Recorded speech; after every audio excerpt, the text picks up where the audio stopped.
2021ஆம் ஆண்டிலிருந்து ஒவ்வொரு ஆண்டும் ஜனவரி 23ஆம் தேதியை பராக்கிரம் திவாஸ் வீர நாளாக கொண்டாடிட்டு இருக்கோம்.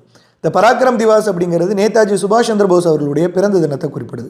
நேதாஜி அப்படின்னா மரியாதைக்குரிய தலைவர் அப்படின்னு அர்த்தம். நேதாஜி சுபாஷ் சந்திர போஸ் அவர்கள் ஜனவரி 23, 1897 கட்டாக்கில் வந்து பிறக்கிறார். ஆரம்பத்தில் ஐசிஎஸ் தேர்வுகளில் அதிக ஈடுபாடு கொண்டிருந்தார். பின்பு ராமகிருஷ்ண பரமஹம்சர் விவேகானந்தரோட கருத்துக்களை படிக்கும்போது ஐசிஎஸ் தேர்வு வேண்டான்னு முடிவு பண்ணுறாரு. எட்வின் மாண்டேக்கு ஒரு கடிதம் எழுதுகிறார். ஐசிஎஸ் இறுதி தேர்வுகள்லேருந்து என்னை விளக்கிருங்க, எனக்கு எழுதுறதுக்கு விருப்பம் இல்லை அப்படின்னு சொல்கிறார். பின்பு இந்தியா வந்து அரசியலில் ஈடுபடுறாரு. சித்தரஞ்சன் தாஸ் இவருடைய அரசியல் குரு. கல்கத்தா மாநகராட்சியோட சிஇஓவாக இருக்கார். பின்னர் அந்த மாநகராட்சியோட மேயராகவும் இருக்கிறார். 1938 ஹரிபுரா காங்கிரஸ் செஷன் தலைவர், 39 திரிபுரி காங்கிரஸ் செஷன் தலைவர். இந்த திரிபுரி காங்கிரஸ் மாநாட்டில் நேதாஜி வந்து காந்தியோட ஆதரவு பெற்ற பட்டாபி சீதாராமையா வந்து தோற்கடித்து தான் தலைவர் பதவிக்கு வந்தார். அதுக்கப்புறம் காங்கிரஸில் சில முரண்பாடுகள் ஏற்பட்டோடனே காங்கிரஸை விட்டு வெளியே வர்றாரு. 22 ஜூன் 1939 மக்கூர் உண்ணா அப்படிங்கிற உத்தரப்பிரதேசத்தில் மக்கூர் உண்ணா அப்படிங்கிற இடத்துல அகில இந்திய ஃபார்வர்ட் பிளாக் அப்படிங்கிற கட்சியை வந்து தோற்றுவிக்கிறாரு.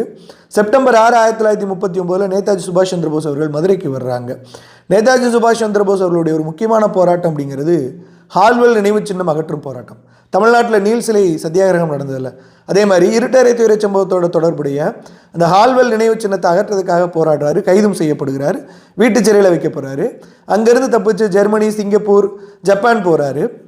இதுக்கு நடுவில் ஜூலை 4, 1943 போஸ் கிட்ட Indian National Army Indian Independence லீக்கோட பொறுப்பு முறைப்படி ஒப்படைக்கப்படுகிறது. 5 ஜூலை 1943 டெல்லி செலோ அப்படிங்கிற ஒரு ஸ்லோகனையும் சொல்கிறார். 25 ஆகஸ்ட் 1943 இந்திய தேசிய இராணுவத்தோட தலைமை தளபதியாக நியமிக்கப்படுறாரு. அக்டோபர் 21, 1943 சுதந்திர இந்தியாவிற்கான தற்காலிக அரசாங்கத்தை சிங்கப்பூரில் உருவாக்குறாரு. அதை 9 நாடுகள் அங்கீகரிக்கவும் செஞ்சாங்க.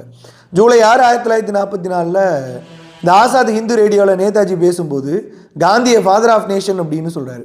அதுக்கு முன்னாடியே காந்தி வந்து நேதாஜியை பிரின்ஸ் அமாங் த பேட்ரியாட்ஸ் அப்படின்னு சொல்லியிருப்பார், அதாவது தேசபக்தர்களின் இளவரசன் அப்படின்னு சொல்லிட்டு. டிசம்பர் 30, 1943 அந்தமான் நிக்கோபார் தீவுகளுக்கு போய் அங்கே மூவர்ண கொடியை நேதாஜி அவர்கள் ஏற்றுறாங்க. ஆகஸ்ட் 15, 1945 ஜப்பான் வந்து 2ஆம் உலகப் போரில் சரணடைஞ்சிருச்சு.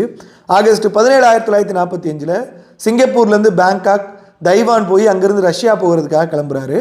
ஆகஸ்ட் 18, 1945 தைபே, தைவான் அருகே ஒரு விமான விபத்தில் நேதாஜி சுபாஷ் சந்திர போஸ் அவர்கள் இறந்ததாக சொல்லப்படுகிறது. பட் அதுக்கப்புறமா ஒரு உத்தரப்பிரதேசத்தில் வாழ்ந்ததாகவும் சொல்லப்படுகிறது. நன்றி.